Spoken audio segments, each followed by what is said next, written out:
कौन कहता है कि आसमां में सुराख नहीं हो सकता, एक पत्थर तो तबीयत से उछालो यारों। ये लाइन आपको याद जरूर होगी। इस लाइन को सच साबित कर दिखाया है बिहार की बेटी रोशनी ने। बिहार बोर्ड की 12वीं की परीक्षा टॉप करने वाली रोशनी बेहद गरीब परिवार से ताल्लुक रखती हैं, लेकिन उन्होंने अपनी पढ़ाई के बीच में अपनी गरीबी को कभी आने नहीं दिया और वो पैसे और सुविधा के अभाव को दरकिनार कर पढ़ाई के प्रति लगातार समर्पित रहीं, जिसका उन्हें फल भी मिला। मंगलवार को जारी हुए बिहार बोर्ड की कक्षा 12वीं के रिजल्ट में वैशाली जिले की रोशनी कुमारी ने कॉमर्स स्ट्रीम से बिहार टॉप किया है।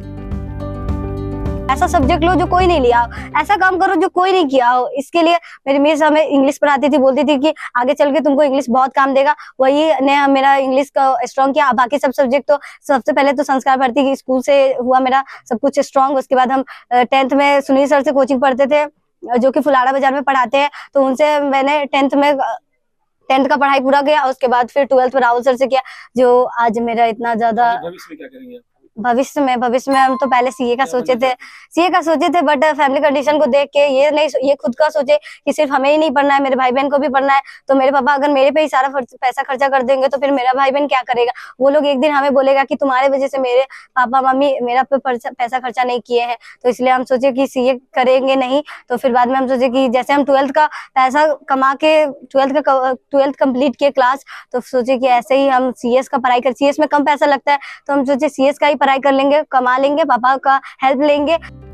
रोशनी कुमारी हाजीपुर के काशीपुर वार्ड संख्या 8 में रहने वाले सुधीर कुमार की बेटी हैं। रोशनी के पिता सुधीर ऑटो चलाते हैं, जबकि मां आरती देवी घर संभालती हैं। वो 3 भाई बहनों में सबसे बड़ी हैं, लिहाजा जिम्मेदारी भी बड़ी थी, जिसे उन्होंने बखूबी निभाया भी।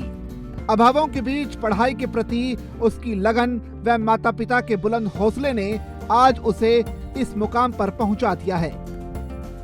मम्मी के साथ पढ़ाई करते थे और मेरी मम्मी मेरे साथ रात भर जाग के पढ़ाई करती थी। मेरे वजह से मेरी मम्मी कितनी रात जागी होगी वो कोई नहीं, वो हम ही जानते हैं कि मेरी मम्मी के जागने से मेरे पापा भी जागते थे, सोचते थे कि पढ़ती है, मतलब वो भी सोचते थे कि क्या नहीं होगा, मेरी बेटी क्या करेगी क्या नहीं करेगी। और उसके बाद मेरा रिजल्ट आप लोगों के सामने है। जब वेरिफिकेशन के लिए हम गए वहाँ पे पटना बोर्ड, तो वहाँ पे जाके मैंने इतने सारे बच्चों को देखा तो मुझे बहुत डर लगा। ऐसा लगा कि नहीं, इतना सारा कंपटीटर में मेरा फर्स्ट रैंक आना पता नहीं पॉसिबल है या नहीं है। तो फिर बाद में जब मेरा सच में रिजल्ट आया तो हम बोले नहीं, मैंने कर दिया। हम सोचे थे टॉप 10 में हम आ जाएंगे, बट टॉप रैंक 1 में आना ये मेरे लिए शायद ही मुश्किल होगा, लेकिन ऐसा नहीं हुआ। मेरे लिए वो मुश्किल नहीं हुआ, हम कर ही दिए। रोशनी बताती है कि वो हर रोज कॉलेज और कोचिंग जाती थी, इसके अलावा सेल्फ स्टडी भी करती थी। वो रोजाना करीब 10 घंटे पढ़ाई करती थी। खुद ही सुनिए रोशनी ने कैसे बिहार बोर्ड की परीक्षा को टॉप किया। मेरे पिताजी ऑटो चलाते हैं, जो सुबह जाते थे 7 बजे। उनका एक लॉटरी का टाइम होता है जो कि 7 बजे के अंदर होता था। इतना हरोरा कि वो जाते थे, जो इनको देख के सबको ही हंसता था कि वो कैसे इतना सुबह नहा धोआ के जल्दी जाते थे। उसके बाद मेरी मम्मी उसके बाद से अपना काम करती थी, हाउसवाइफ का काम था मेरी मम्मी का। मेरे भाई बहन को स्कूल पहुंचा, स्कूल का काम, स्कूल टिफिन बॉक्स ये सब देने का काम मेरी मम्मी करती थी। मेरा भी हमको काम करने नहीं बोलती थी, तुम पढ़ाई करो हम काम करते हैं, तुमको इसका चिंता नहीं है, पढ़ाई करोगी तो तुमको कोई काम नहीं मिलेगा, तुम नहीं पढ़ाई करोगी तो तुमको काम मिलेगा। तो हम सोचते थे नहीं, हम काम भी कर लेंगे पढ़ाई भी कर लेंगे।